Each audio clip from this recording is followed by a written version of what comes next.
We're live. Do awesome shit. That's right. That's how we kick it off Right here. Yeah, you guys are passing through Livingston, or my living room, and you guys have been on. Is it 3 weeks, 4 weeks, almost a month? We left 3 weeks ago. Tomorrow. Today, Saturday. No, Wait, today's Friday. Friday.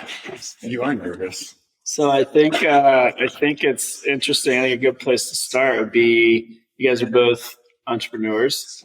And I think a lot of times I've certainly been in this place where you feel like you don't have access to that kind of flexibility, even though like technically on paper, right? Like that's what everybody says.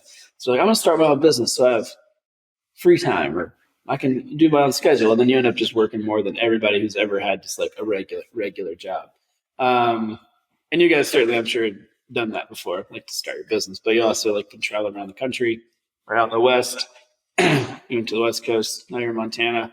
What's that been like? Like, how have you balanced it? How did you relinquish some of that, like, I imagine some of that like pressure to be like, oh, if I'm not here, like I'm gonna go backwards. Like my business isn't gonna grow. So what's that been like for you guys?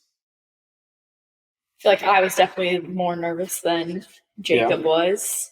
So being an acupuncturist, I'm much more of like the in-person in order to like get paid, whereas you kind of have a little more flexibility with the online side of things. But when we actually started dating, one of our stipulations was that Jacob wanted to take a month sabbatical every year. It was like the first day combo. That's the first thing you covered. Non-negotiables, 1 month sabbatical. So I kind of like knew that going into this. And I feel like you helped like definitely get me to like take the time to leave and to be like, it's going to be okay. Your patients are not going to leave you after, 3 to 4 weeks. And like, I think like stepping away gives you so much more perspective than like just being in the grind 24/7. And I feel like as entrepreneurs and like, I think all three of us, like it is easy to just do that every single day. But like, I think one of my biggest takeaways is again, just like how important travel is, and it's grown our relationship. We're coming back with like so many more business ideas, like together, solo, and stuff that we wouldn't have gotten like had we just stayed in Minnesota and just stayed in our routine. It's like being an entrepreneur is like coming up with ideas and constantly like pivoting and trying things. And like what better way to do that than travel? Yeah. I think the pattern interrupt is something I've talked about a lot, but I think people, you don't recognize, at least I always am reminded like how valuable it is when I force myself to do it.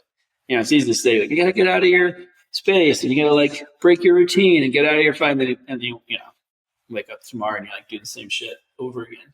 And then when you don't do that and you like do something else, like to your point, it's like you get so many good ideas. Like it's just amazing, like how productive that time is. You're like more online. Like how is that? And next I know you've been like you took some calls earlier. You've been able to like massage that a little bit, but like what's that pattern interrupt for you? Yeah, well, I didn't do any of my in-person. Actually, that's not true. I did a few training sessions and I think about it, but for the most part, I didn't do any of my like in-person, obviously group classes or strength training. And this sabbatical, I was a little bit more intentional, even with like my run coaching clients, where there was a few where they were new clients and I felt like it was important to like touch base with them. But I had a few where I was like, let's not talk for the month. And like last year, even I wouldn't have had the confidence to do that. I would have been worried about like, what if they find me a coach? Yeah. And that's been something that's changed a lot, even because part of the reason that I like to do these sabbaticals, as I call them, is because one, I do think it helps with burnout, but two, I think it helps more importantly, like Kailee was saying, kind of getting out of the day-to-day grind. Because otherwise, like 3 months go by and you're like, oh shit, I haven't even this business objective or this, right? So even though we didn't even like have much time to sit down and necessarily like write down like goals, visions, missions, whatever. Being together and having a lot of time to, even if it was like at a brewery, like drinking beer and playing games, and just all of a sudden like bulb goes off, that you just have more brain time to think about stuff. And I think that that's like the biggest reason we like to go places, is because it kind of like, it forces us to take a step back and not think about the environment that we're in within the environment, but be able to kind of analyze what's going on outside of it and just think bigger, honestly, too. Like when we came through here that first week, you know, we have a conversation with you who is not in Minnesota, right? So you're very much not within that circle that we're seeing things through. So your viewpoint on like any issues or any ideas is just so much different than either of us or anyone in Minnesota has, right? And then talking to like a couple of Kailee's friends about different things, and you just get, there's just so much different viewpoints from other people that you meet. There's viewpoints from yourself that you get and change. And I think, the deep work is the biggest thing. But I was able to work a little bit online, and it was kind of more of a cash flow thing, to be honest. It was like, this will be nice that we have the flexibility to still work a little bit, so that I, still could be making some money while we were traveling, because something that's not sexy about, we just took off 3 weeks is like, oh shit, we just took off 3 weeks. That's, no income. We don't get PTO. Right. We don't have sick time. Yeah. Nothing. And like, not only that, but we're spending more money, right? Sure. In those 3 weeks. Yeah. I'm curious you guys' thoughts. Like I struggled a lot. I continue, I've gotten better, but I had struggled a lot with like to start, it was just like taking time away. Like I didn't take a day off for like a decade. And I like mean that, and I'm not trying to sound like, that's not me bragging. Like I just didn't know how to, every day I worked. I worked every vacation. I just plowed through. I was like, okay, that doesn't work. There's always something to do. There's always something to do. And it felt like I was like going to get behind. And I just didn't have, so like good on you guys.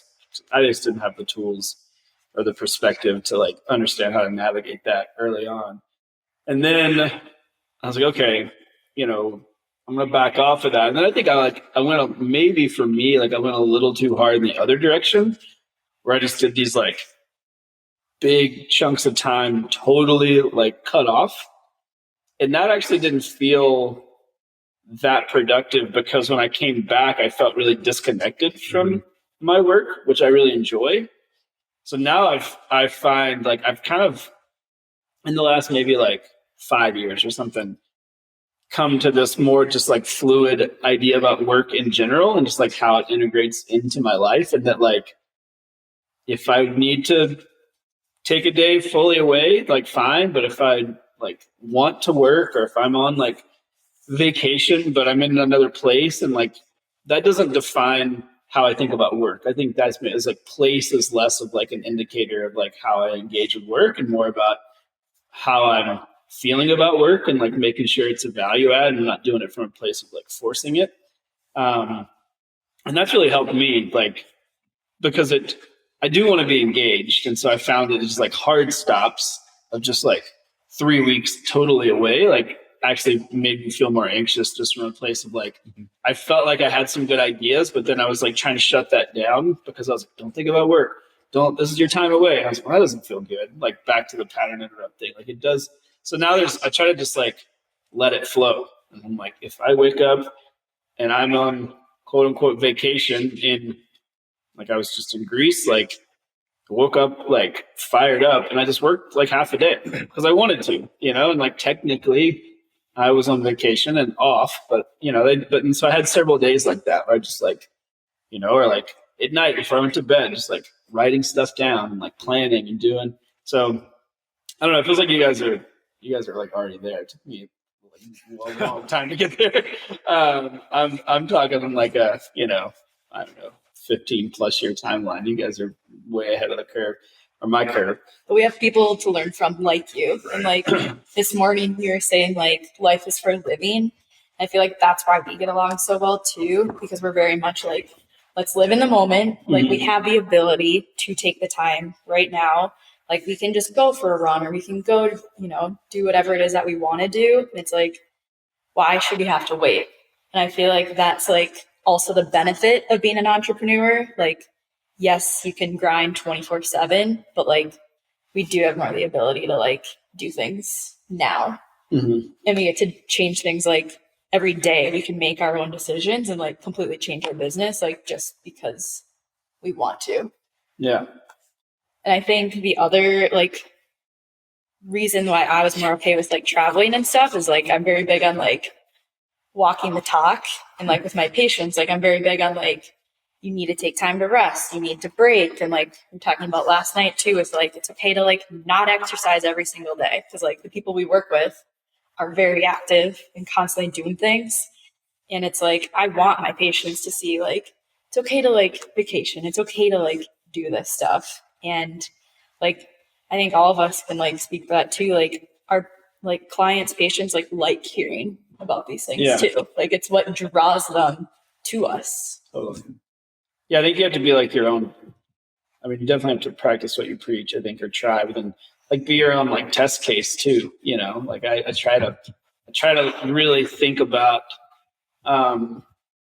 like my process and what works, and it's not going to work for everybody, but like when inevitably people are like, hey, like I'd like some guidance, or like what's worked for you. Like I want to be able to just at least like definitively say for me is like, don't try this. Like this is, like this is what's worked for me. Or I think like, I don't know, I think it's like a cultural thing too. We now, because like working all the time is such like a badge of honor that people, right? Like that now people are like embarrassed to say they took time away. Yeah. Right. And then they're like, I mean, I was just talking, this happens all the time.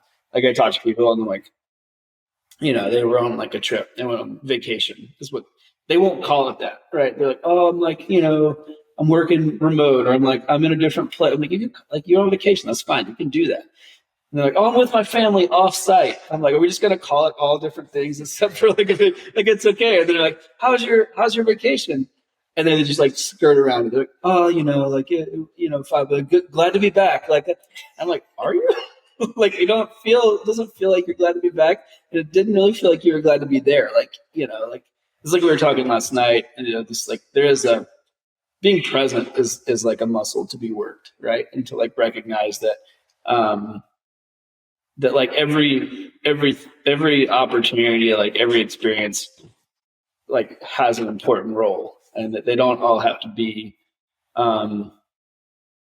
like they don't, I don't know, they don't have to be the same, or they don't have to be like weighted equally, or they don't have to like the way that you define like the role of those experiences can and should be different. Meaning like, what is like success for a vacation is different than like what is success on like a super productive work day, right? And like defining that success differently, I think is something that people like shortchange themselves, right? They're like, oh, it wasn't, because I didn't make progress, that means I went backward. Yeah. I'm like, no, like things still can move forward, just in different ways. There's like expectation alignment.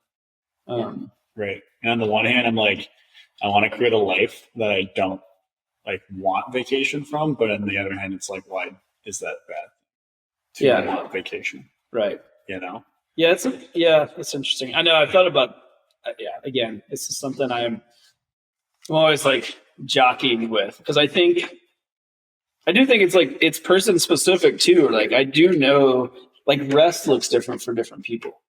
Right. And we've discovered that, like right? some people, rest is sitting on the couch and like watching Netflix for a day. Is that here? Yeah. And like some people, like me, that's not it. Like that makes me feel worse. Now, like I might like we have this conversation. Yeah.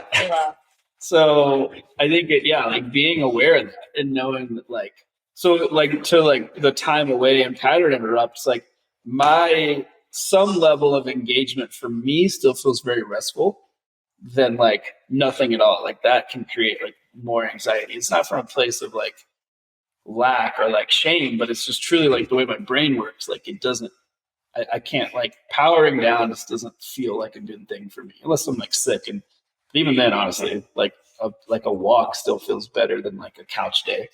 You guys have talked about that. It feels Right. Like I'm on this trip, we've discovered it. Like I go away and I want to hit it hard and run like a lot and work out a lot. And then I want to hit it super easy. It's like I'm up here and then I'm down here. I'm running 10 miles in the morning, lifting at lunch. And then at nighttime, I'm eating Ben and Jerry's and watching Better Call Saul. Like that. You're that's very much of the extreme. Right. I'm like with everything in life. Right. It's like the rabbit versus salamander.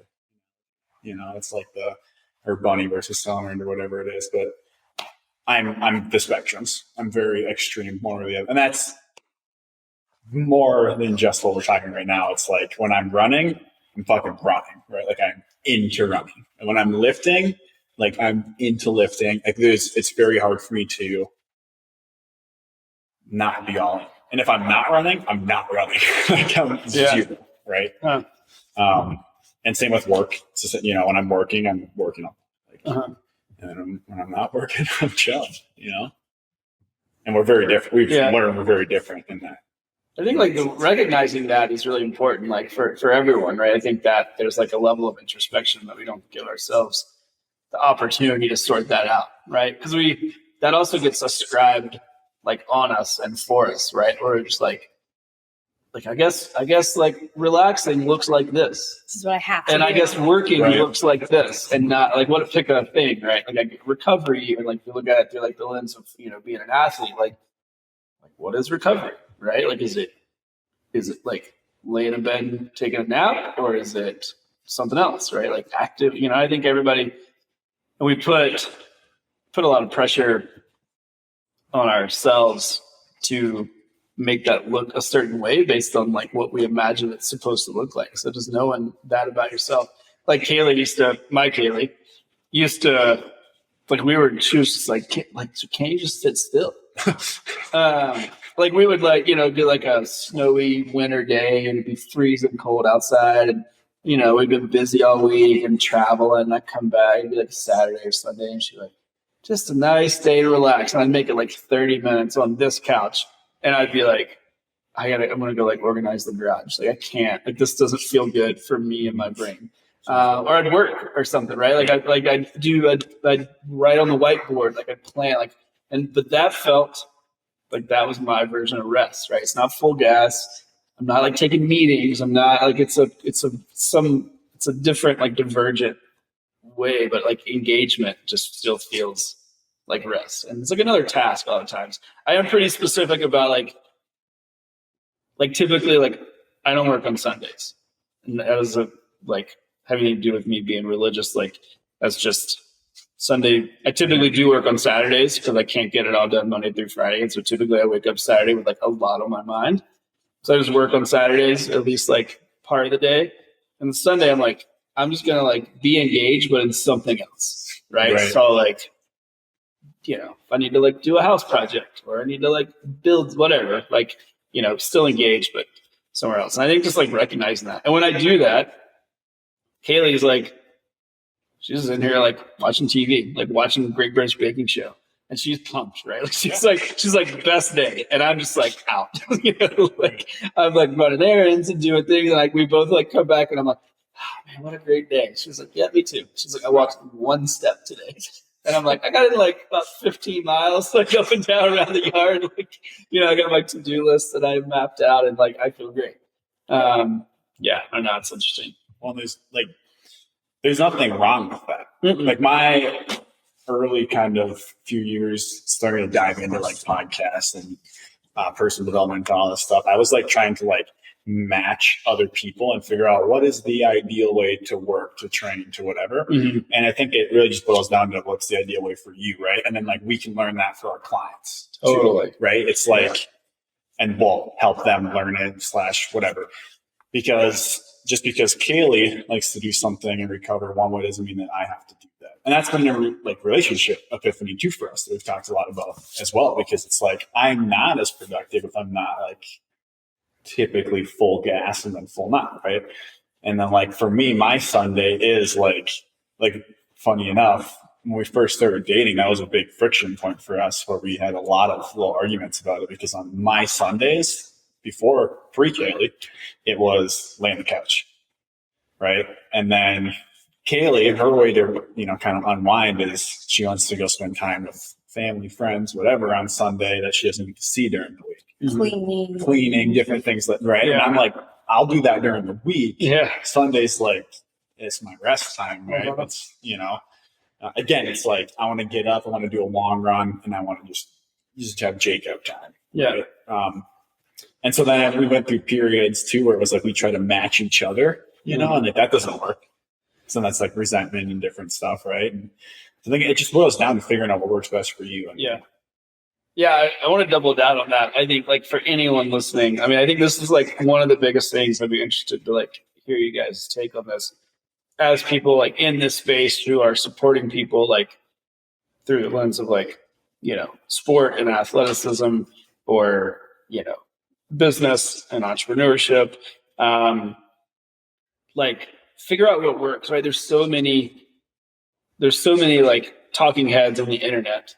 And I find I spend a lot of time trying to just help people understand how to understand what works for them.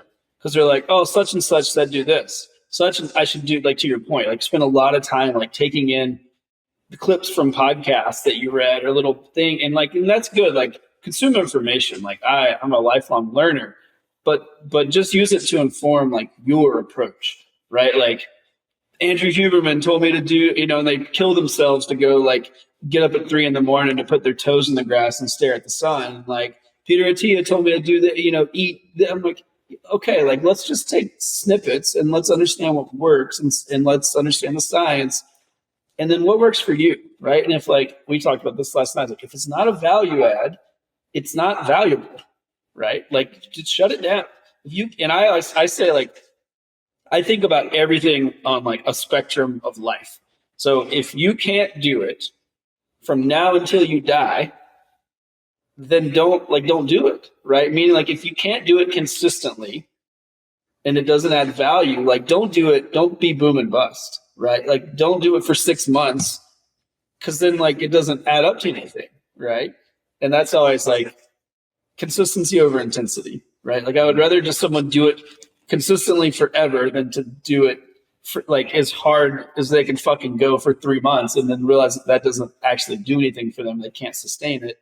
And so, yeah, just like, I want people to like know what works for you, right? There's no one best diet. There's no one best training program. There's no one. It's aggregate pieces and parts of all of these things. And then figure out what works. Listen to your body. Listen to your inner voice. Listen to your, whatever that is. Do you guys, do people like in your space, do they bring a lot? I mean, there's so much shit out there. Think about every topic, I'm sure, if you're looking for it, but like, do you combat that?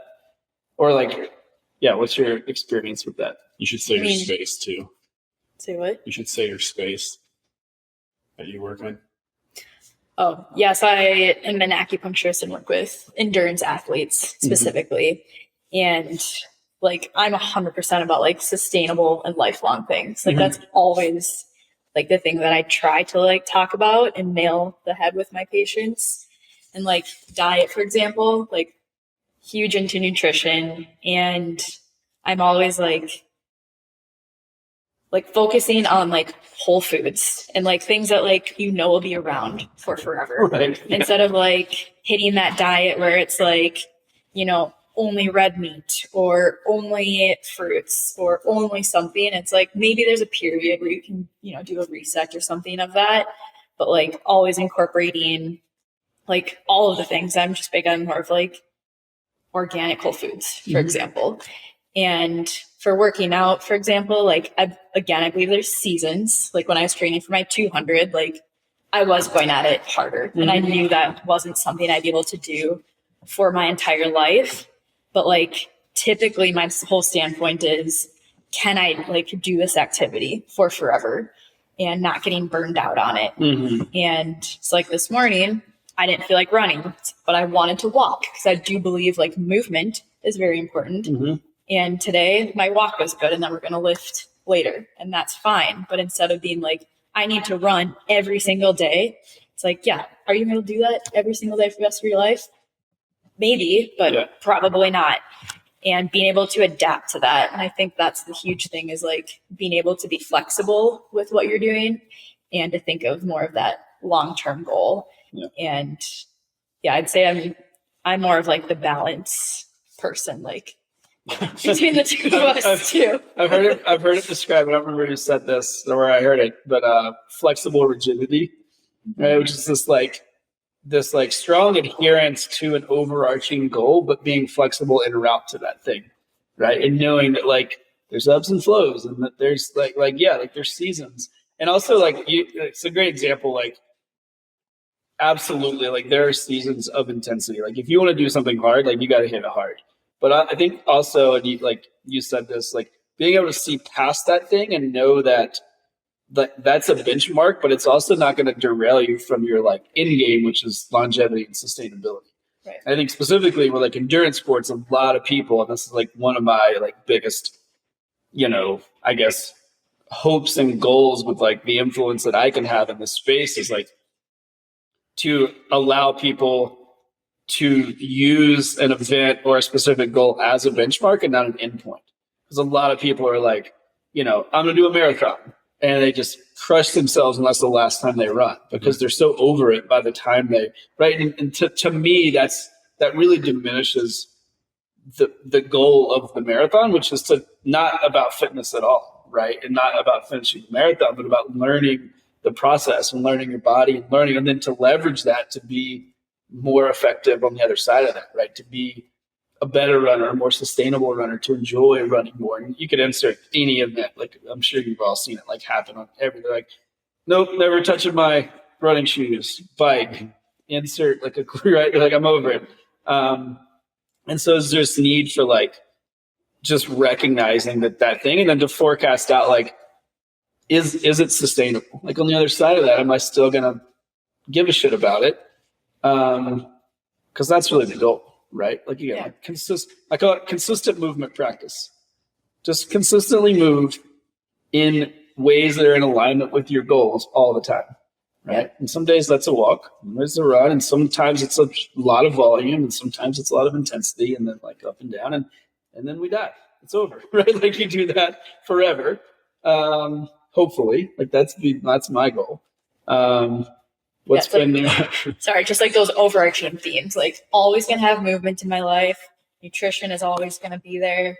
Like mindset, mindfulness, like, and how we like integrate that is going to change. Mm-hmm. But like having, like, I know those are always going to be like foundational things in my life.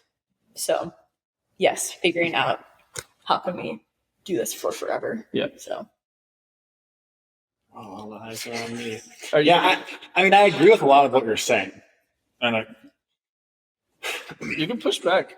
No, I mean, it kind of stems back to like what we were just talking about like the way I rest and the way I work versus you two. And it's something that I battle a lot in my head. I'm like, again, like what's the right way? What's the right way for me? Right. And so forth. Cause like on the one hand, I'm like, I'm not that person, nor am I that coach who goes all in on a marathon and then doesn't run for a year. I mean, I did that like in college, my very first marathon, but for the most part, like I'm ready to get after it again, right? So on the one hand, I hear you on that. But then like when it comes to like nutrition, for example, for me, if like ice cream, right? It's very hard for me to balance ice cream into my diet. If I'm balancing ice cream into my diet, that turns into like legit a jug of ice cream every night, right? There is no balance. It's like 0 or nothing, right? And do I coach that way? Do I say like, oh, no ice cream for you ever, right? No, I wouldn't ever do that. It's like figuring out what works for you. I was on a call with one of my clients this morning, and he is a little similar to me in the sense where it's like he wants to just hit it hard for 3 months and like lock in, right? And then reassess, chill, and then, maybe move forward from there. And it's not that like, I don't look at it as a longevity thing, because I do, right? I think I just look at it slightly different, right? Mm-hmm. And I think that that also partly goes into like addiction mindset too, a little bit. And I don't know, that's a whole topic. Oh, we're getting into exercise addiction. We could right dive now? into, right? Because it's like, but I get addicted to like one. Addiction is trauma, right? So I'm all on board with that. Mm-hmm. You know, we get addicted to things to like get over trauma or like avoid trauma, right? And you can be addicted to exercise just like food, whatever, right? And like for me, it's very easy for me to get addicted to anything. That could be alcohol, weed, I'm sure hard drugs. I've never done any hard drugs, but like I'm sure, you know, anything, right? I just use, because I'm very aware of it, I use my addictive personality to deal with things, and I channel it into exercise typically. And sometimes that will go into food too, but a lot of times with food, it ends up being addictive, like binge eating habits, right? Or, you know, again, we talked about all or nothing. I've done like the binge eating side of things, and I've done the I'm not eating anything side of things too, right? Or like the periods where it's like, I'm not going to eat ice cream for months, right? And I won't eat ice cream for months, right? And I'll just cut it completely out, right? And I think a lot of that's just like me figuring things out still as well, because like on this trip, like with alcohol, I think the most I've had in one night is maybe 3 drinks. And that's new for me. Like that has actually been like a huge win, in my opinion, of being able to like kind of take a step back and look around and be like, okay, I don't have to start taking shots of 10 margaritas, right? So I think there might also be like a growth opportunity there that I just am continuing like working towards too. Mm-hmm. So yeah, I don't know. Yeah. Like, do you believe that it's like very like dependent on the person then, or do you feel like you can grow into more like balance? I think it's dependent on the person, because like you take like the alcoholic, for example, that's never drinking alcohol again, right? And like, that's okay because we look at alcohol as a negative, right? But if you channeled that into like exercise or food, like food, right? If I was like, I'm never eating ice cream again, then I have a problem, right? Or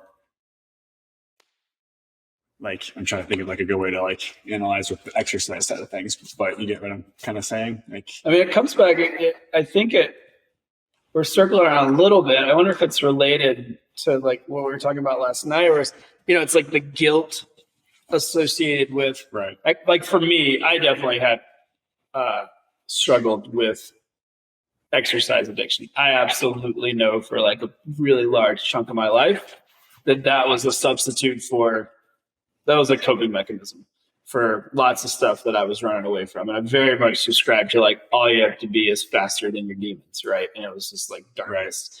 Right. And that's not a good place. And I'm on the other side of that. And that's not how I see exercise in my life now. But that guilt that comes with, I do think that there's an opportunity to, I guess I'm wondering if like that's linked, right? Like if you have a feeling about like whether or not you exercise, right? If you feel guilty, if you feel shame, if you like miss a workout, if it's stressful, if it's like anxiety inducing to do the exercise, right? Like all these feelings that a lot of people deal with, and I've been in this camp. Like, is that like, what role does that play in exercise addiction, right? Like, I feel like I'm like remembering like the feelings that I had. I'm like, oh yeah, that was definitely the same thing, right? Like when I would like, and then like that, if you missed it, you would like make up for the missed workout by like flogging yourself, right? Like workout till you puke kind of thing. Not kind of thing. I did that. Where I'd be like, oh, like I missed yesterday. I got to double down, which of course, like anybody, that's not how your body works. We know that. Like, and we don't coach that way. We don't coach that way. I'm never like, oh, you missed the workout, you're doing 2 tomorrow. No, so never. Funny, right? Oh, no. But I'll mentally be like, oh, fuck. Yeah. I didn't run today. I got double tomorrow now. No, that's a self-imposed. I've never told anybody, even when I felt that way myself about my own training. Like I never passed that along. Because it's dumb. It's not a good idea, right? Like it doesn't make sense. But so I don't know. Is that like, I don't know. Is that part of it? And I feel like it's like part and parcel to like, if you feel that way, I guess what I'm aiming for is like that there's an opportunity to maybe check your relationship with exercise if you feel like shame or guilt or anxiety, or like if there's this constant like scrambling to get your workouts in. And, and I know it's hard. Like everybody's got a schedule and you kind of got to hustle to get your workouts in. Like I'm also not advocating just like throw your hands up and be like, oh, I had to work a little harder to like get my workout in today. Like I guess I won't do it. But I think anybody that's like been in that place, like, you know what that feels like. It's anxiety. Well, what if I push back on you two a little bit with that? Because like business, you can get addicted to as well, right? Totally. And both of you work a lot, right? And why are you looking at me? because I mean, I work a lot. He just said, right? He takes Sundays off, and then even on Sunday, it's like, oh, I have to go do something, right? So it is, I'm not even exactly sure where I'm going with this. I'm just pushing your buttons a little bit because, like, I do a business too, right? If I'm not exercising, then it gets channeled into business, and then it goes into that kind of like, okay, we're just going to find addiction somewhere else, right? And I think a lot of that just boils down to, like, for myself, is like validation stuff, right? It's like I need to feel validated, and I need to feel it all the time, which maybe I just want that, right? And then it's like, Rich Roll does, he has a podcast with someone, I forget their name, on addiction. And like everything stems back to childhood, essentially. Every addiction that you develop is because of like childhood. And for some reason, it shaped you to think a certain way about yourself, right? So like, do you two feel that like guilt when you're not working, for example? Like, do you feel what you're describing for exercise when you're not working? I'm glad you brought that up. I think that's like, I'm advocating. I think that's where you have to check yourself. Like, is it coming from a place of value? Am I working because I am in a good space and I'm feeling productive and I want to spend my time there? Or am I working because I'm guilty that I'm not working? Right. Or like if I made another decision, would I feel into the same thing with exercise? Like, am I exercising because I want to and it's adding value? And maybe I'm squeezing it in because I had a busy day. And like, is that coming from a good place, or am I exercising because if I don't, I'm gonna feel bad about myself. I'm gonna feel like I should have made that decision, or I should have. And I think that's a really important like caveat, like just to recognize and like, that feeling. I think there's a little bit of that. I don't know. Maybe there's part of that that's positive in the sense of like, you need a little bit of push sometimes. Like maybe that like, because otherwise it wouldn't work, right? Right. I love to work, but also like just sit, hang out with my dog all day. So there's a bit of that like push where you're like, I need some of that. I don't want to call it guilt because I don't think that's a productive emotion in this particular setting. Well, and could you go hang out with your dog all day? Could you actually, if you had a week, like, could you actually do that for a whole week? That's what I'm saying? Like, that would be a big challenge for me. I don't know. I'm going to say probably not. I don't know, but my gut is to say no. Right. No, I get or can you not be busy? Like, it boils down to like even that, right? Like, totally. Yeah. That's a like a systemic societal thing. We are certainly addicted to being busy. Right. I'm in that camp. I really try to like set myself boundaries to fight that. Like for me, that's like living in Montana. Like I just go out of service. I just put physical boundaries where I'm like, well, it doesn't matter how I feel. Like I have to be present in another way because nothing works. Right. So like after you guys leave, like Kailee and I are going to drive north and just go camp for the night because I haven't not worked in, I'm not sure how long.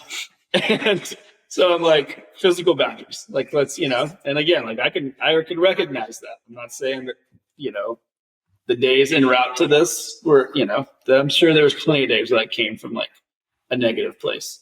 But yeah, I think it's just important to like recognize. We're talking about like just like there's a bit of self-recognition that I think it's an opportunity to just check where that comes from and like try to make it as productive as possible.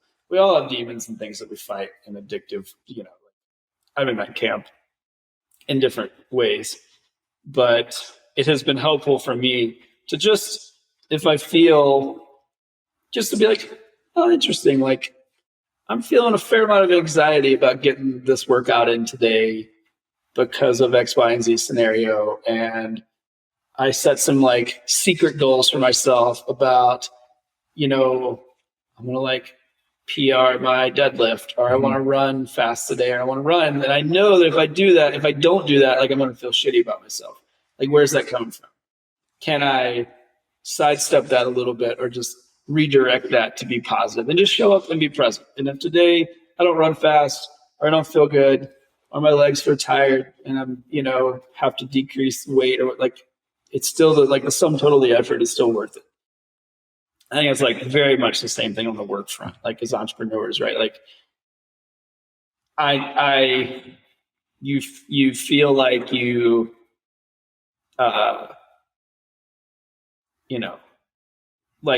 actually I'm going to throw a brand under the bus that I actually really like, but the brand 10,000, right? Their tagline is better than yesterday. Like you can't fucking be better than yesterday every day. Right. Like, and so like, but as like, that made me think of that because as entrepreneurs, you think like today has to be like, I have to move more forward than yesterday or it doesn't matter. Right. And like, there's this, the road to success is full of like massive dips and lows. And there's actually very few high points, right? Like the wins are few and far between. That's okay. That doesn't like, it doesn't diminish the effort. But like if you look like upon reflection, you're like, yeah, it just took a lot of shit to get to the high point. And that was a blip and that was good. And we talked about this last night. And then you're like, well, let me move now like there's growth. And so you set yourself back immediately and you're like, now I'm going to try to learn something new or put myself in another hard position. And then you like fall back below that. So yeah, I don't know. I just think, the mindset piece. I mean, you're much savvier on the mindset side of things than I'm a train wreck. You should be the one talking. I was gonna say last night we were talking to like about like you were saying like I work out like for like mental health, like for like to improve mental health, and like that's me. I'm like, oh, if I don't work out, then I'm like more anxious and I'm like not as like present and stuff. And it's like, okay, but is that like as a result of the workout, or is that like the movement aspect of it, or is it because if I don't work out, then that's going back to like the guilt, and then I'm feeling anxious because I didn't do that, right? And it's like, so that's really interesting. Yeah, did you like satisfy, like scratch the itch of the guilt, or did like the chemical response from the workout make you feel better? I think there's both in there. Yeah, that's interesting. But and again, I just think it, for better or worse, and there's a lot of endurance athletes like this, I would say like 90%. If I didn't have endurance sports, I would for sure either be like nicotine, for example, is probably my biggest crux. Like pretty much most of the males in my family either smoke cigs or cigars. And I don't know if that's genetic. I don't know. But nicotine specifically, like I could chain smoke or like buy a vape thing or whatever. Right. And again, like that's a negative, right? That's bad for your health.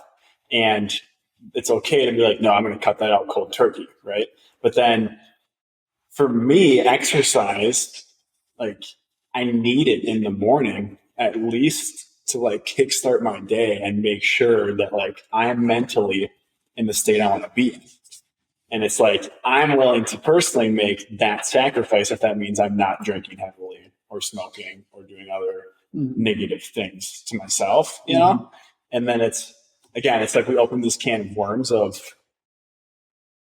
like a bunch of different things in like the nutrition world and like the exercise and like the balance and whatnot. And it's like, that just might not work for some, like you saw it on this trip. It's like, if I don't get a run in, like I'm a different person. And I used to think like, oh, that's a problem. But now I'm like, I don't know if that's actually a problem, because I think that for some people that they need it and that's okay. I think not recognizing that is a problem. If you're someone running 10 to 15 miles a day, right? And your social life is horrid, and yeah, your relationship with food is horrid, and like, yeah, then that's not better than smoking a pack of cigarettes a day, for sure. And I think that, yeah, we need to maybe combat that a little bit, but like recognizing it and being like, okay, this has become the addiction. All right, that's okay. Now what do we do? Right? How do we move from here? If I need this in the mornings, that's okay. But like also I need Kailee too, right? I don't want her to end up resenting me or hating me, and then it's like, let's get that in. Can we do something together? Does the movement look different? Can we like hike or walk or, so that's you where, do completely change. Right. That's where after. our opinion, and I know a lot of people that are like that. I know a lot of people that are like that. And that, I think that can be something you're just born with too. And again, it might be trauma. I don't know. But I think like my brothers and I are all like that for the most part. Like we all have crazy addictive personalities, and we all need to do something, or we're smoking. I'm not saying that to be funny. Like I truly, I've had that issue numerous times. Yeah. So like, yeah, I don't know. I don't know if that's for like the whole balance thing. I don't know if I totally agree with that, or can you find that in balance? Yeah. I will say, like, I'm not. This would certainly probably be it. Well, we can go down this road. It's fine. Like, I hate the word balance. Like, I think it's bullshit. I think, like, because I'll give a little context. Like, I think to do something, like to care about something and to do something well, like, isn't an inherently like imbalanced endeavor. Right. Like, I actually, like, in the pursuit of things that I really care about, I'm not looking for balance. Right. Like, I don't want my pursuit of like my health and my work to be balanced with other things that I don't care as much about. Right. Like, i.e., whatever. Like I just want the pie chart to be really small, and it's going to be like, and I think, and that balance like swings in different directions, or that like pie chart. But like, I just think the language specifically is what I have a problem with, because it puts people in a reactive position, feeling like they're always fucking it up, right? They're like, oh, I'm not balanced. Like, stop chasing balance. Just focus on the things that you care about. I call them non-negotiables. Like, just put all your eggs in that basket and do that really well. And like, if you spend time in service of the things you care most about, who cares if your life is balanced, right? Like, just do those things. Like, I spend all of my time doing like 3 things. People are like, oh, like, because I don't give a shit about those things, right? And like, I'll sub them in but I'm pumped, like, I'm happy, right? Like, I don't need, and it's different for everybody, right? Like, know yourself. But I think, yeah, like, balance is like, to what end, right? Like, I don't want to be balanced. Like, I want to go really deep on just a couple of things, and those are like, it's not all work. Like, my relationship with my wife, my health, like how I allocate that time and how I fight for that space. My work, for sure. Like, a couple of key relationships from like a friendship perspective. Like, and then I really like to eat like good food. Like, I like to cook good meals. And I'm going to go really hard on that too, because it's something that's meaningful to me. Like, I think that's worthwhile. But then everything else can go to hell. Like, I'm not super interested.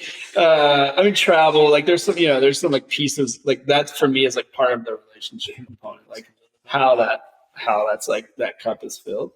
Well, but that's also balance for you, right?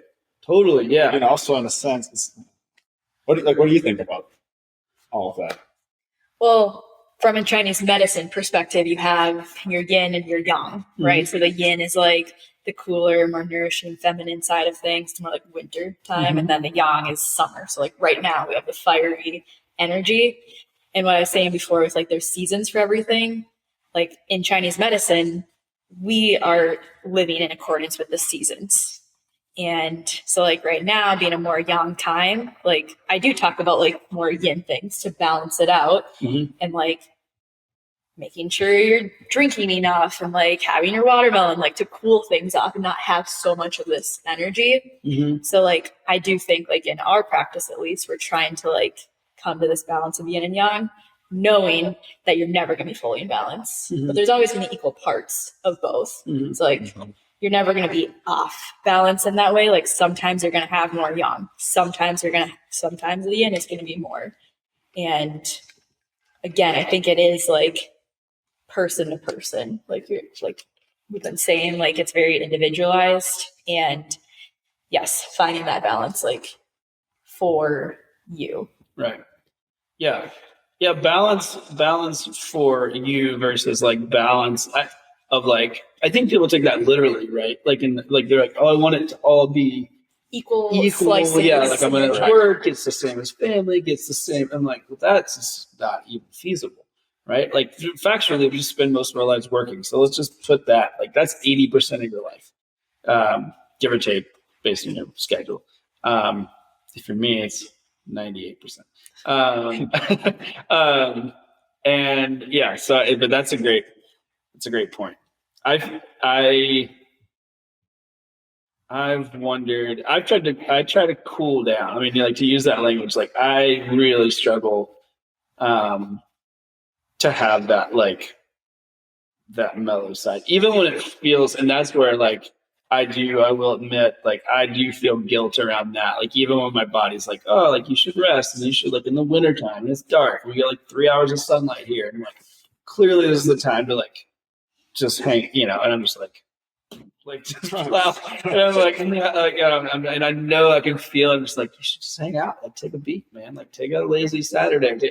And that's very much like, it's interesting to think about because I don't, know a lot about that. I'm like, oh, it's very much that like fiery energy that I try to keep year round, 24/7. But and that's a cultural thing too, because it used to be in the wintertime, the sun would go down and then you'd be living by candlelight and then it would get darker. So it's just like naturally, like now it's like calm down and like go to bed.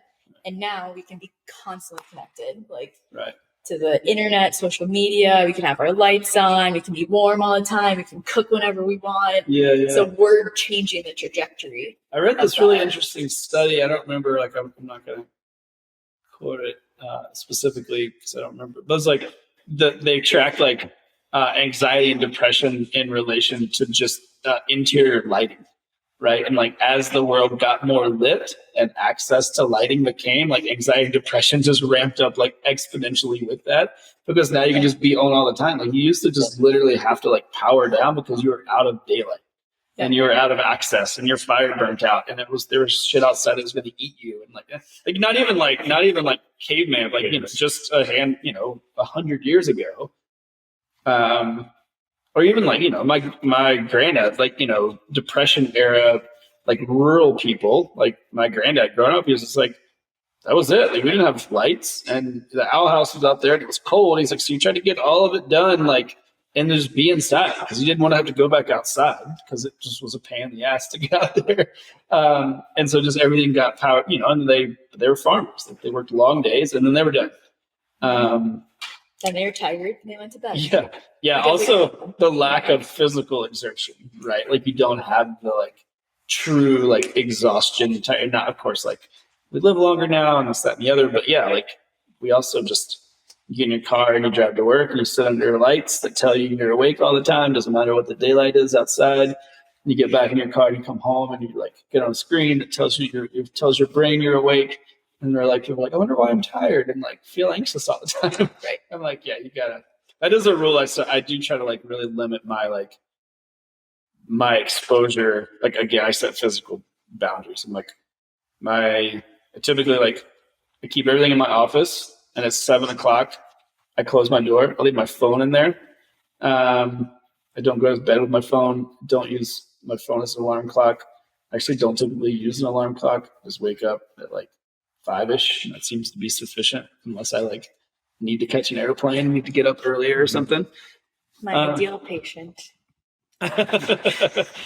Yeah. I'd like to get to that. I feel like that's because otherwise, again, like I would for me wake up at 1 a.m. and answer emails. I would. I've done that a lot. So I was like, you know what? Like this isn't productive. So I gotta leave this in another room.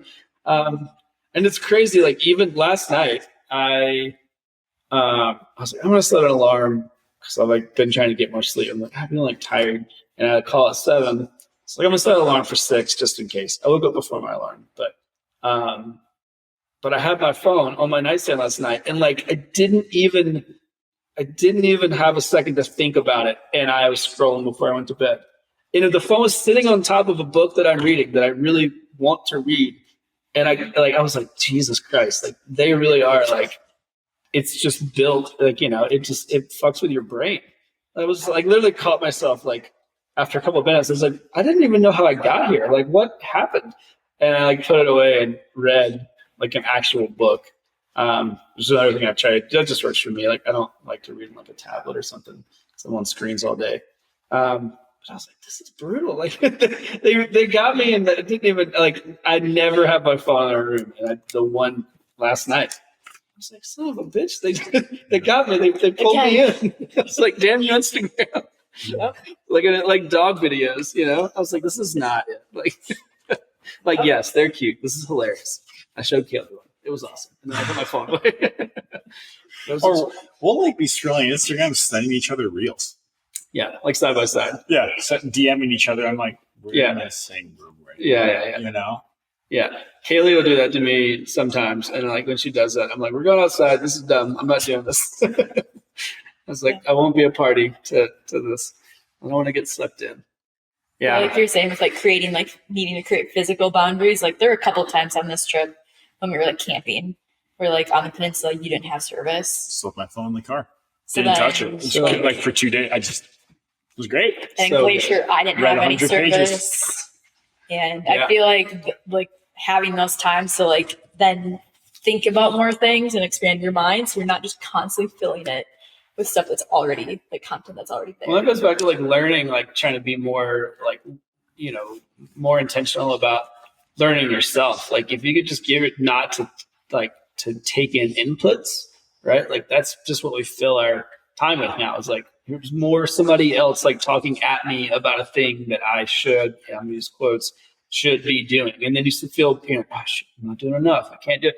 Like if you just don't do that for a second, and then just like, go for a run and just think about how that feels.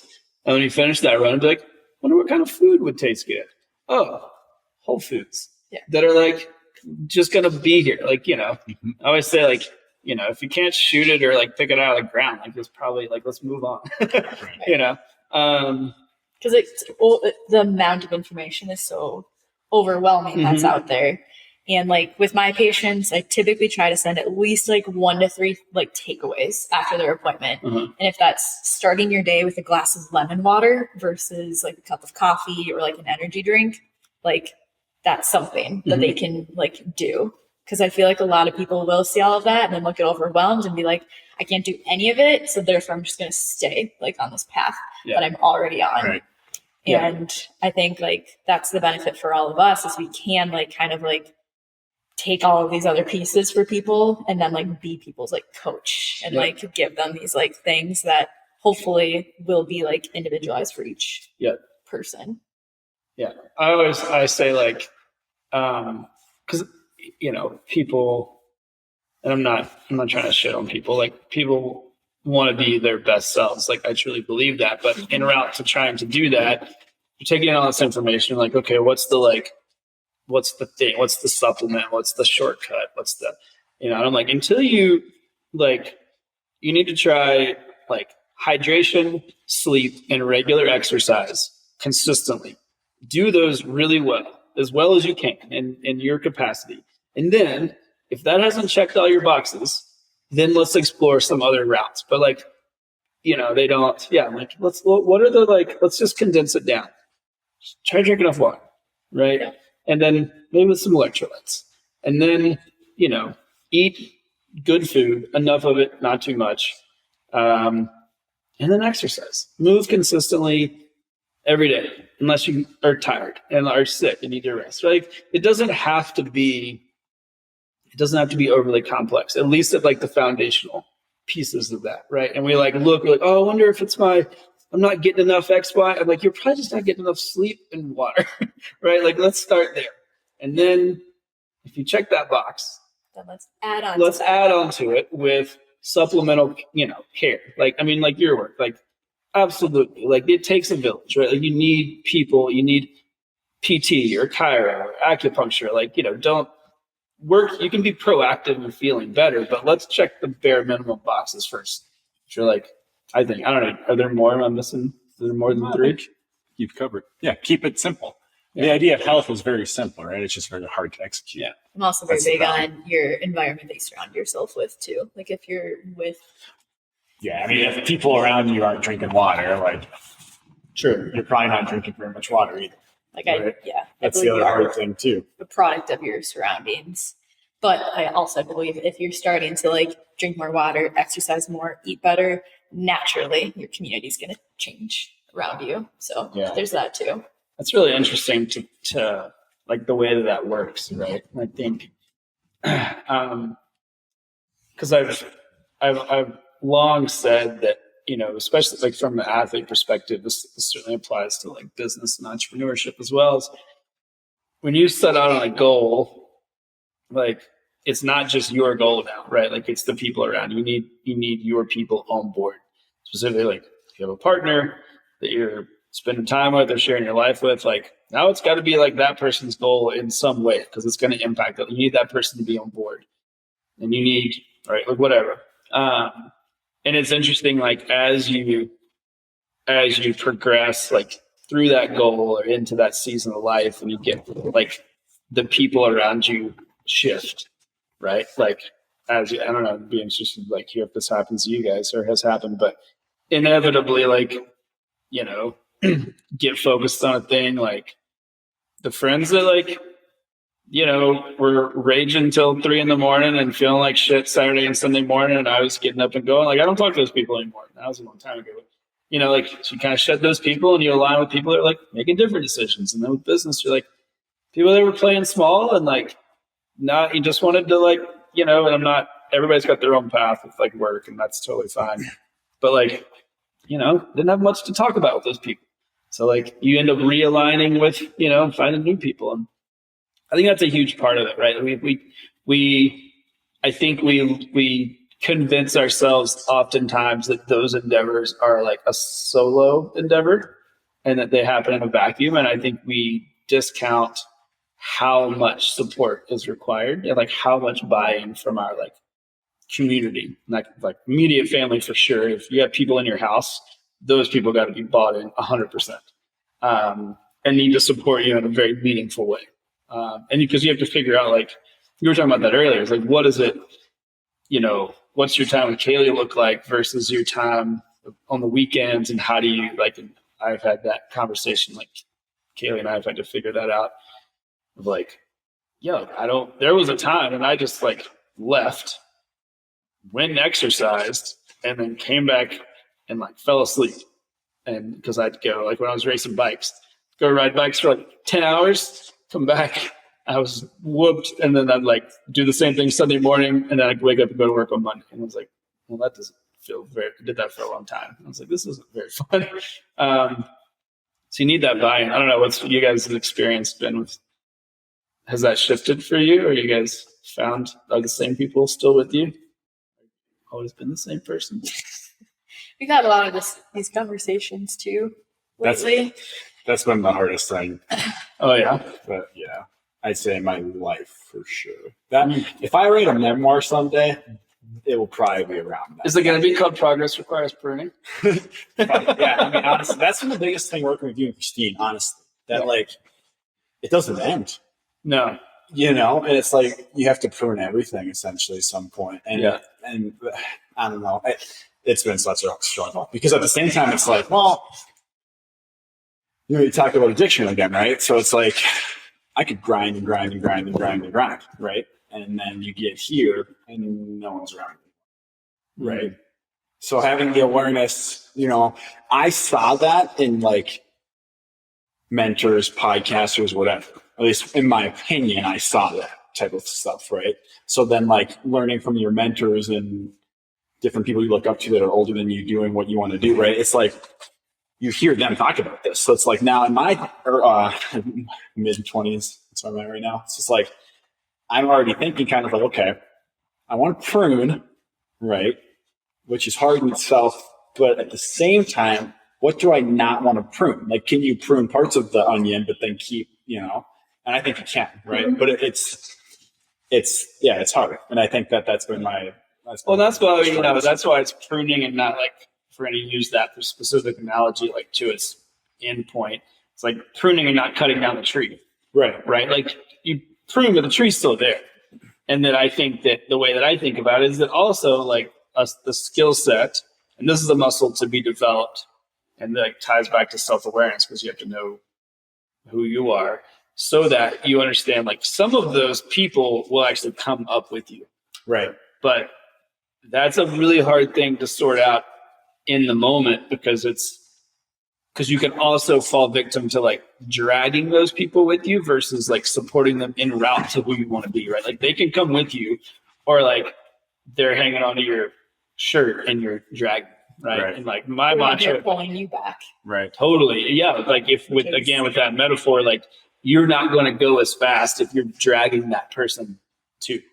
It doesn't have to be a person. Like it could be, like an opportunity, like an involvement. It could be like, I'm involved in this portion of a business or thing. And like, I need to prune that. And if I like am holding onto that thing too tightly or not able to see it clearly, like it's holding me back. Like I'm trying to drag that thing to a place that it's not supposed to be.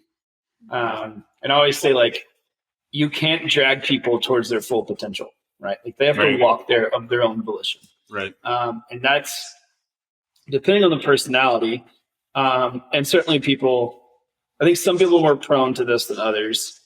And depending on kind of the role that relationship, if we're talking about people, and depending on like the emotional attachment you have to a thing, right?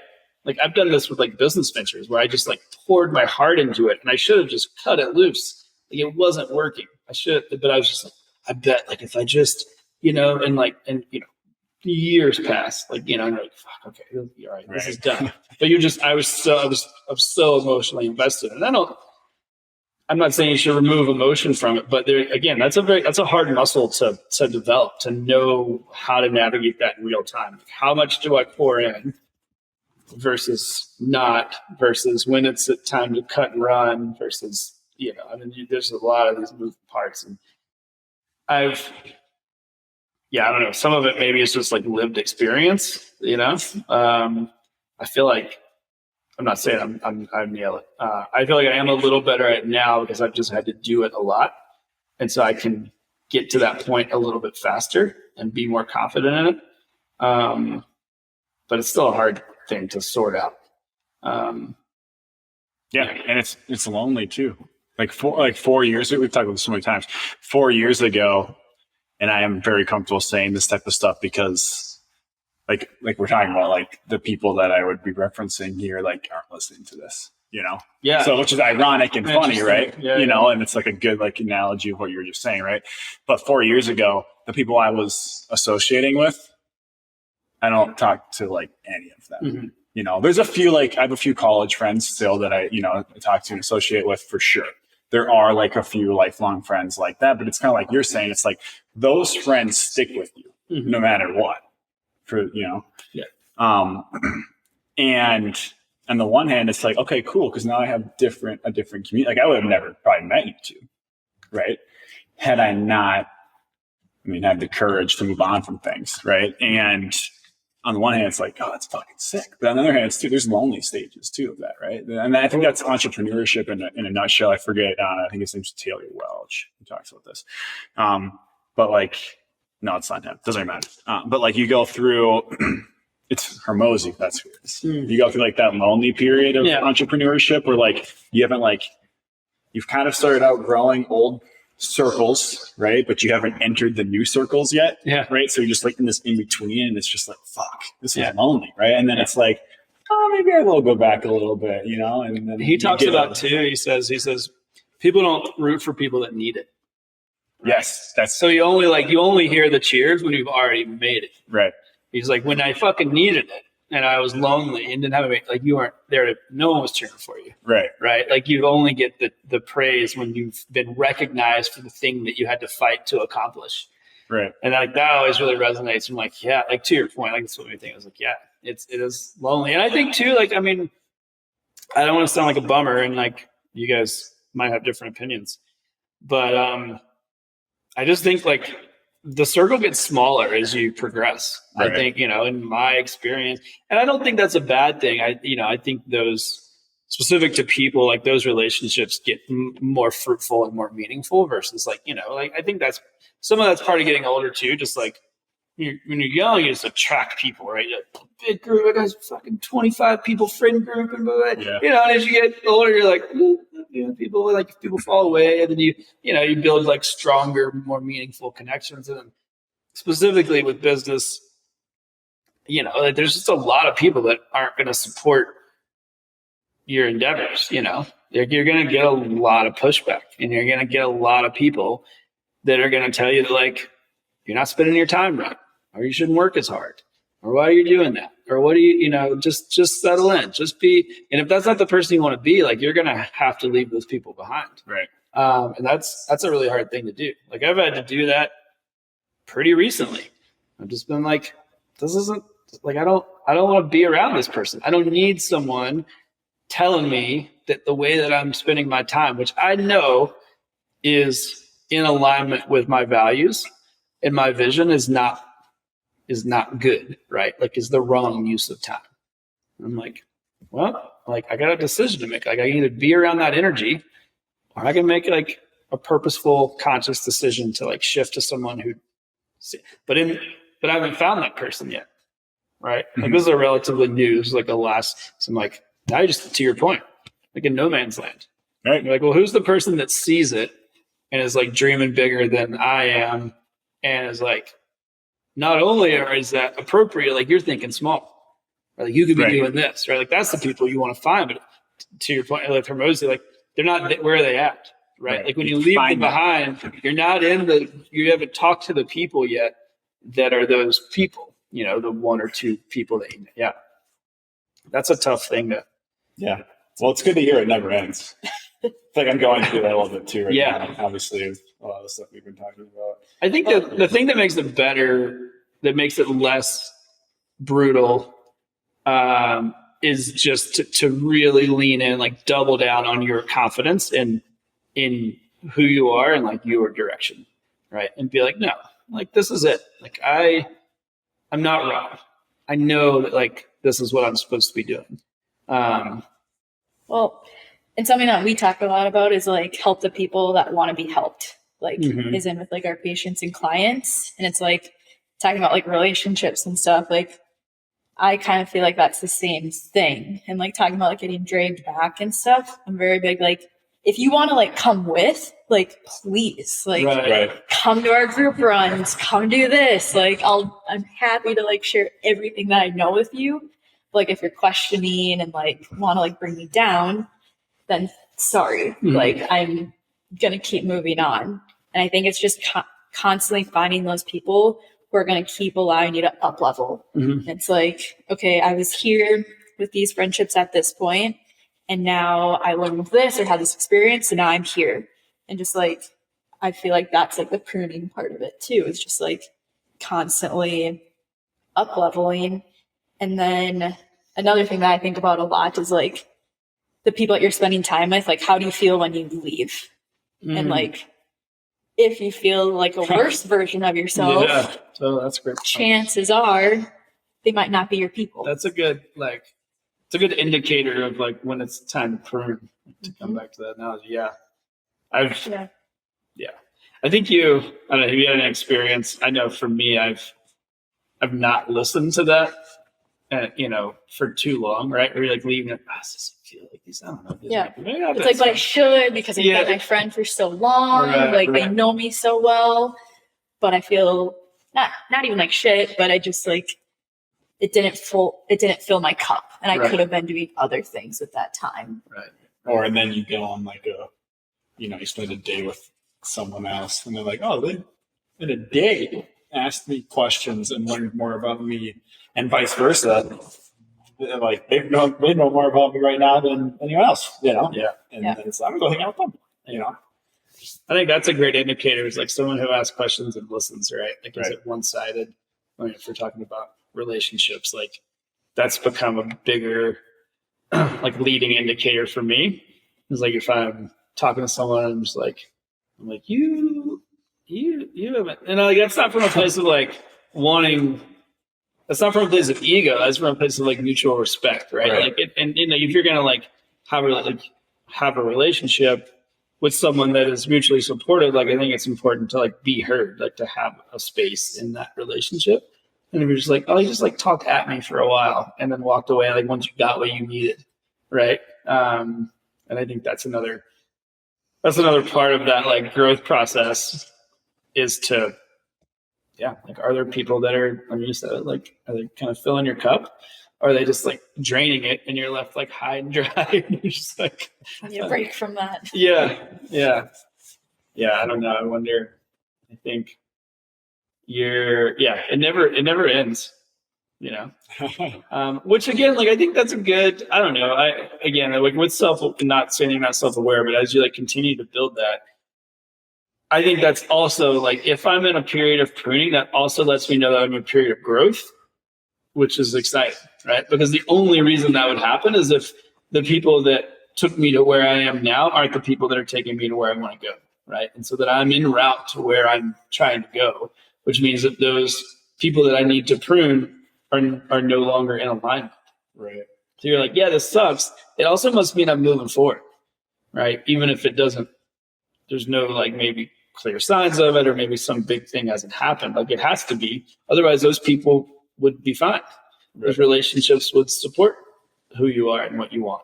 And if they're not, then you're at least like you're certainly thinking differently, and you're probably moving in a different way that like has put strain on that relationship, right? And that's why it doesn't work, is because so often, like specifically when we're talking about like high achieving, is that people don't want. I mean, this is an awful thing to say. I feel bad when I say this, but I do I know that it is inherently like truth, is that like people don't want you to succeed because it highlights their inability to accomplish their goals, right? Like they're like, they know, they're like, oh, I could do it, but I'm not. And then if you do it, whatever version of that is yours, it's easier. They want to drag you back because it makes them feel better. You never get judged by people that. No. You know, yeah. That's our most quote too. Right. I love that. It's so true. Yeah. Never once. Yeah. No one's ever shit on you who's like doing more than you're doing. Right. The only people that are shitting on you are the people that are trying to drag you back. Yeah.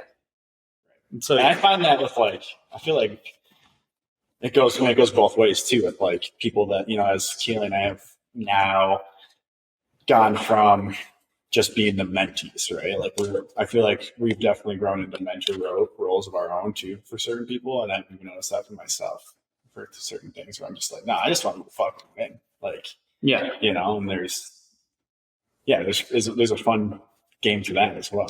Totally. You know, it's like, let's just all win. Like I'm big on when I see people that have similar mindsets to me, it's like, I don't really care if we're like necessarily working together, but you succeeding, I believe, will help me succeed in some way because you have a similar mindset. Yeah. And it's like the rising tide lifts all boats, right? I'm just so fucking big on that. And, you know, we've had so many conversations about scarcity mindset and whatnot. And like, I just wish more people understood that like, we can all win. Like, I'm so big on it.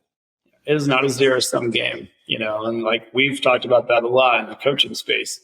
Is it like if you're successful, it somehow like pulls from my ability to be successful, right? Proverbially, like I don't feel that way, but and that's just not the case, right? Like I mean, I couldn't agree more. Like, and that, I mean, that's what TEC exists for. Like that's largely like my mission and how I show up in the space is like just be like if you're successful, like it makes everyone better, right? Like what if we can all work to just elevate this space, that's a win, right? It makes if you're doing great work, like I know for a fact that then I show up and talk to someone and like that is elevated in some meaningful way, like how people see coaches or how people see the subject matter, or how people, and like same with you, like if we're all just like supporting like someone's ability to like be their highest and best, and doing that in a way that's like in alignment with great work, and like a supportive network, like that makes everyone better.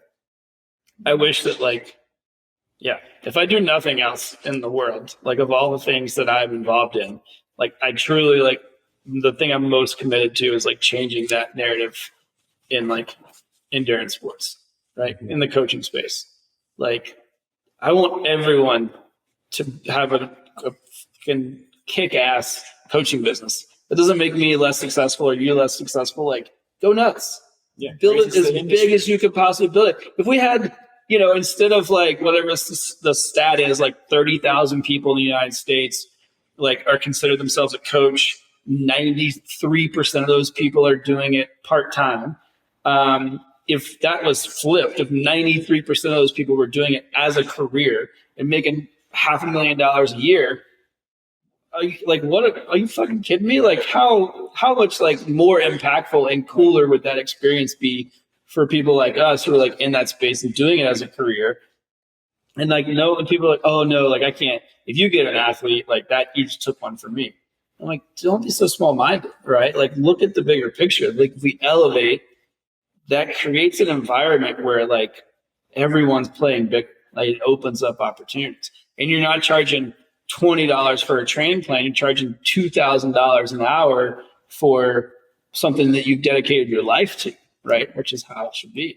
And it will be that. Like I will fucking die on this hill. Like I mark my words. But and I'll know from there, like the sky's the limit. But yeah, there's so much opportunity there. And that goes back to like progress requires prayer. You need people. Like that's why, I mean, you know, like you guys are an important part of my community. That's why we're sitting on this couch talking about it. Like I'm not talking about this to people that don't feel this way, right? I'm not going to try to convince somebody who's like, oh, I just want my 10 athletes and I want to, you know, like, no, like let's go nuts, right? Like let's build. Whether it's like a coaching company or your practice, like you need people around you who like see the vision, right? And don't like scoff when you're like, say what I just said, right? Which I've said that before and people are like, oh, that's crazy. I can never do that. I'm like, then you need to move on down the road. Like it will happen and you will be bummed that you played so small and here you are, you know, making $2,000 a month with your 10 clients, like working 100 hours a week, right? Well, we all attract different people too. Mm-hmm. Like totally, I attract certain acupuncture patients that like may not fit with somebody else. So there's people that I'm like, maybe you're not the best fit for me, so go see somebody else. And again, that's like elevating the entire profession. And like someone might like be a perfect fit for Jacob, but not for somebody else. Mm-hmm. And it's like, that's okay. Because there's, like you were saying, like there's people for everyone. Yeah. And even if that's like coworkers or like business partners, like same thing. Like they might go find like their other group. Yeah. That fits their like desires more. Yeah. That's great. Yeah. Like, I've recommended other coaches to athletes that said they didn't want to work. I've been like, if you don't want to work with me, that's cool. You should go check out these people, you know? And I feel like it's unfortunate how little that happens, right? Yeah. It's like, if I can't have you, it's like, then I don't want you with us. Coaches don't spend nearly enough time,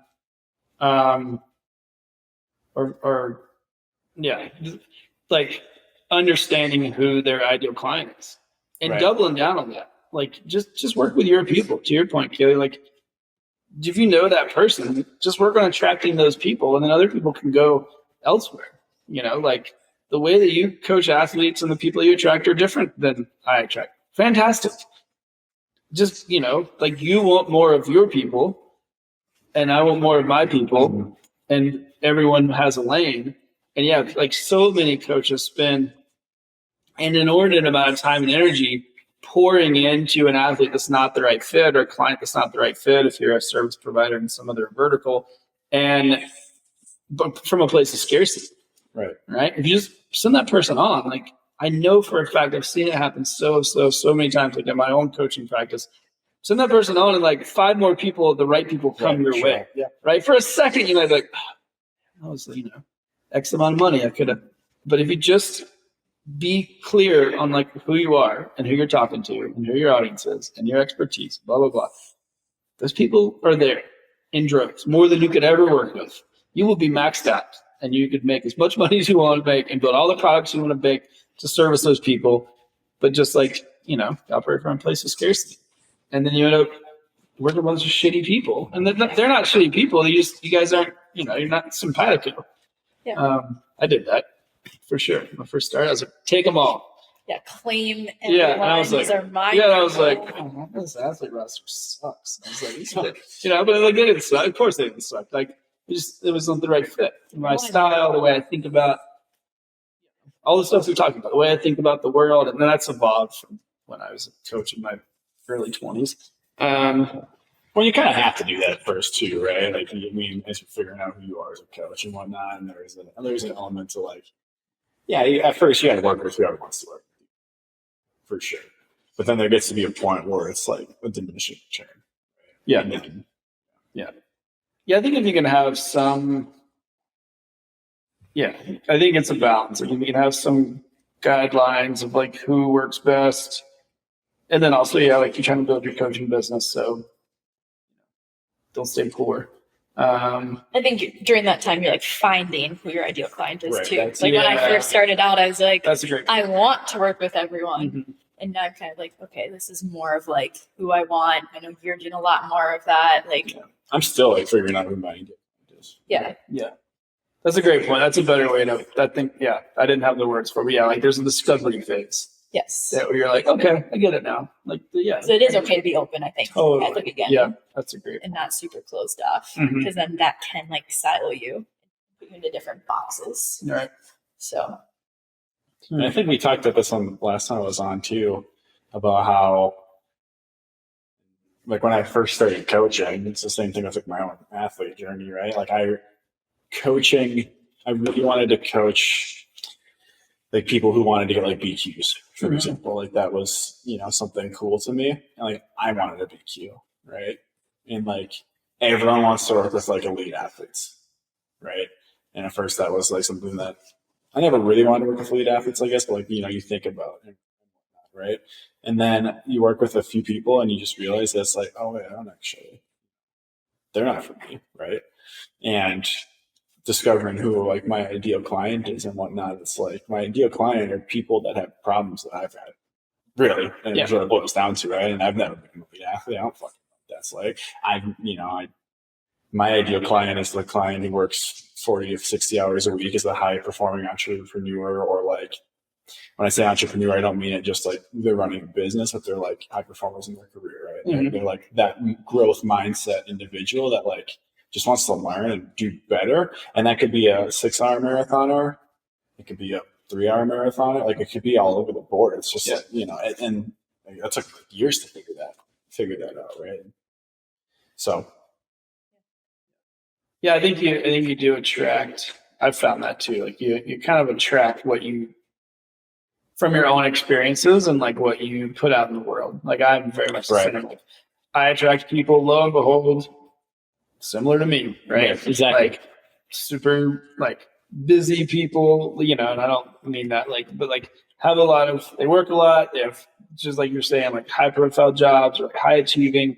They tend to be like high achievers or want to be high achievers in like all areas of their life. They're trying to squeeze it in amidst like other responsibility. I'm like, oh, I get that. Great. I can bread and butter. I'm like, I can talk about that. I can do it every day. Yeah, let's talk about, I did. And then we can send them to Kailee when they're burnt out and need to like back off on their bullshit like me. Right. Yeah. And I think accepting that is a huge part of the journey, Like, again, helping people who want to be helped, right? Yeah. The D1 collegiate athlete, I wasn't that. I have no problem with not coaching that athlete. I would send you to someone who was a collegiate D1 athlete. Right, that makes sense to me, right? Mm-hmm. And I also struggle, we've talked a lot about this stuff too. I also struggle with like the reverse of that, and like how in like the car industry, like we talked about this last time I was here, right? The best salesman doesn't necessarily make the best like cars manager or whatever, sales manager, And in the coaching industry, a lot of times we look at coaches like, oh, because they were fast or because they ran in high school, college, like they're a good coach, right? And that's something that also like, I struggle with a lot. And, this has taken a lot of growth on both of our ends. We talk about this a lot too. It's like, I'm not going to necessarily change everyone's mind on that. And again, it goes back to the person that realizes that. Every one out of like 10 people will realize that. And then they come and talk to like myself, right? And capitalize on that, right? Like I'm very big on, when someone is like, oh, wait, he actually like worked a similar job to me, right? He wasn't fast in high school or college and he picked up running as a hobby. Maybe he doesn't know how to fit this into a schedule, right? It's just different, right? And so I've struggled with that side of it too. And like, how far do I go for trying to teach the masses that with at the same time also not caring too much so that I can help the people that do realize that, So that's another thing that I don't know that's we've talked about this. I'm going to try not to get on the soapbox too much, but I think there's a massive opportunity, in terms of like the true value that coaches provide and the importance of that relationship, whether or not a coach can run fast or ride fast or has done all the distances is irrespective of their ability to build strong relationships with an athlete and listen and communicate. I mean, that's what coaches are, right? Like we're professional communicators. And yes, also I have been a high level athlete. That didn't help me communicate. It gave me exposure, right? Like, I think, there's part of that for sure. Like we want to know the dynamics of race days and this and the pressure and the stress and mental stuff, putting ourselves in that situations. But it doesn't matter how fast I was, and it doesn't matter what I'm doing now. People always like, what are you training for? Nothing. Anyway, I'm listening. Yeah. Like it doesn't matter. Maybe if I am or I'm not training for something, or what am I doing, and like,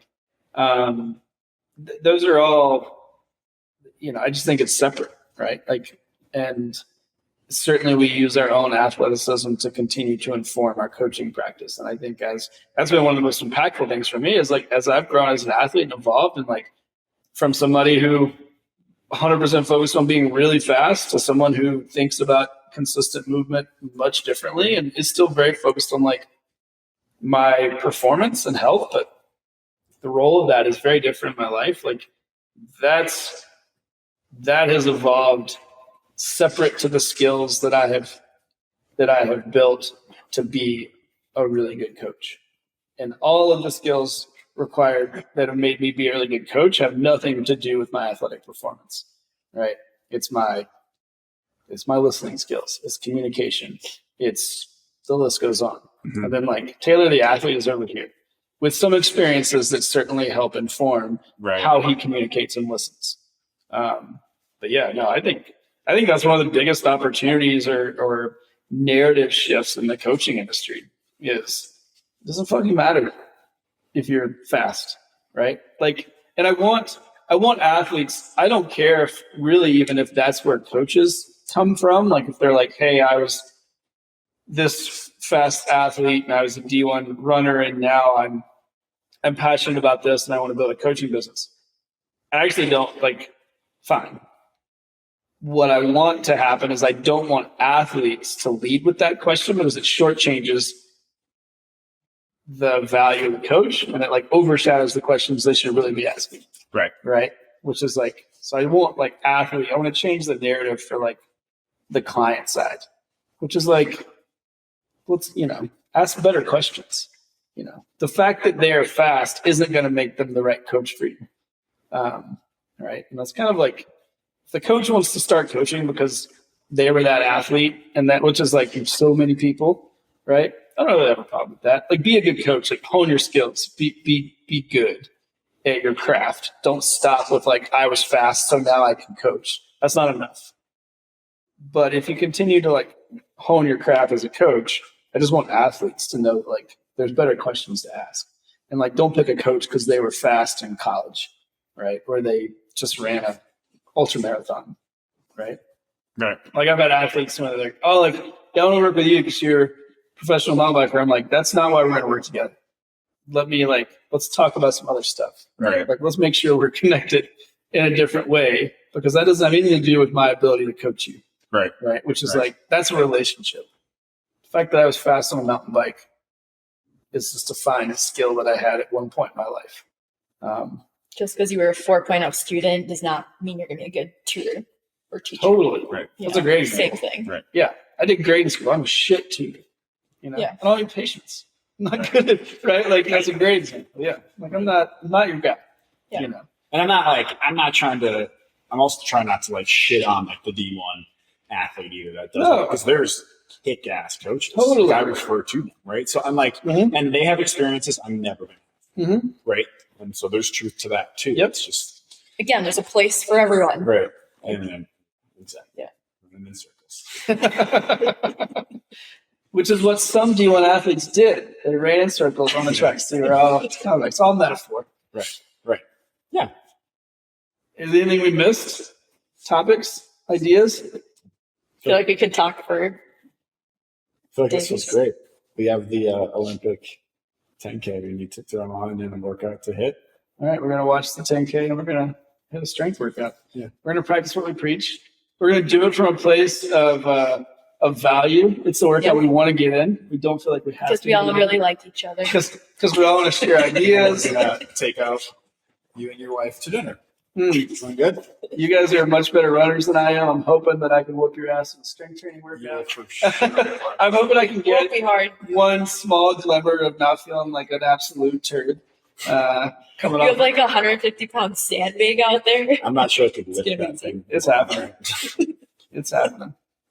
You can just. I mean, I think that something that I'm huge on is, although I said this to my strength coach once, I was like, I want to be stronger than the runners, but faster than the lifters.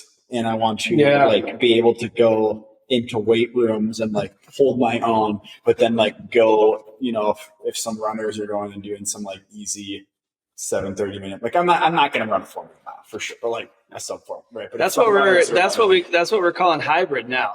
Right. I want to be hybrid. Yeah. And I think you don't like that term, right? Is that? I don't know. I mean, I don't mind. I don't have a problem with it. I think I have heard just some funny, like pushbacks from that are like some folks are like, oh, you mean like, so you run and you strength train and you like do like, isn't that just what we call an athlete? Right. I just want to be, Because they're typically you'd have several modalities that you would like use to hone your skills. Strength training would always be a part of that.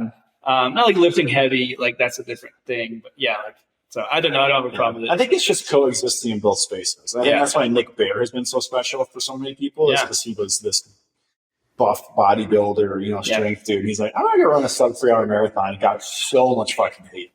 The dude's ran sub 240. Yeah, he's mad. Yeah, He's done bodybuilding. He's doing high. He just does it fucking on. It's just like, I'm just chilling. I'm just like, I'm working out and I'm living, and I do really think it's cool. Like, I mean, as someone who just really appreciates like the evolution of my personal athleticism, I do like the idea of just being like, because I don't know, like I'm not in that kind of shape, especially running shape or strength side of things compared to someone like Nick, but.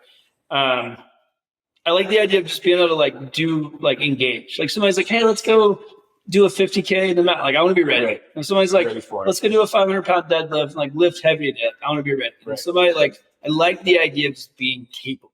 Right. And kind of being yoga. Yeah. No, I go to like yoga every Thursday with Kailee. She's all super bendy. I look like a fucking idiot there, but I'm in it. Like it's fine. Like I'm like a 200-pound dude. Like, in there doing yoga with a bunch of little yoga people. Yeah. And like, great. Like they're all like high five me. They're like, they think it's funny that I'm in there. And my like big legs don't really bend the way theirs do, but that's fine. Like I'm pumped. It feels fucking great. Right. We're going to go home and bike 50 miles when we get back to Minnesota. It's like, we want to be able to just well, you said it was going to be 100 now, but I'm saying 50. 100K. Maybe we do this. Just do it. But to be able to go out and just do that is really cool. Yeah. I think if generally, if we kind of collectively could, I would advocate for a bit more of that mindset, just like as athletes, right? Like, you have to be, there has to be specificity. If you want to be a runner, you need to run. But also knowing that, like, because I just like I did this. I would say I did this wrong. Certainly when I was like all I did was ride my bike, and I missed out on a lot of things and lost a lot of other types of fitness that I really had to fight to get back in the years that followed, like me racing at a high level. And so I think we could just have more appreciation maybe for like other modalities, and just know that like it all plays a role. Like it all, if you need to run, like run more for sure, but also like ride a bike, strength train in the winter, like lift heavy if that seems cool, or do CrossFit or like whatever. We get really pigeonholed, right? And like sometimes, maybe coaches play into this some, like not us in this room, but I think there's an option because it just keeps things fun too. Right. Like, I'm having way more fun with exercise and like now that I have and that I did when I was younger. I just did it. I was just, this is what I do, and I was fine. It produced results. Like for my goals at that time, that was appropriate. So again, depends on everybody's different, but I think that's where hybrid, I think, is getting it right. Right. If it encourages people to like mix it up and have fun and engage in some different things and like try some other modalities, I think that's cool. Right. It keeps you doing it for life. Yeah. For your longevity. Is that our mic drop ending moment? Boom. Here we go, the mic drop in. Thanks for having us. Yeah. This was fun.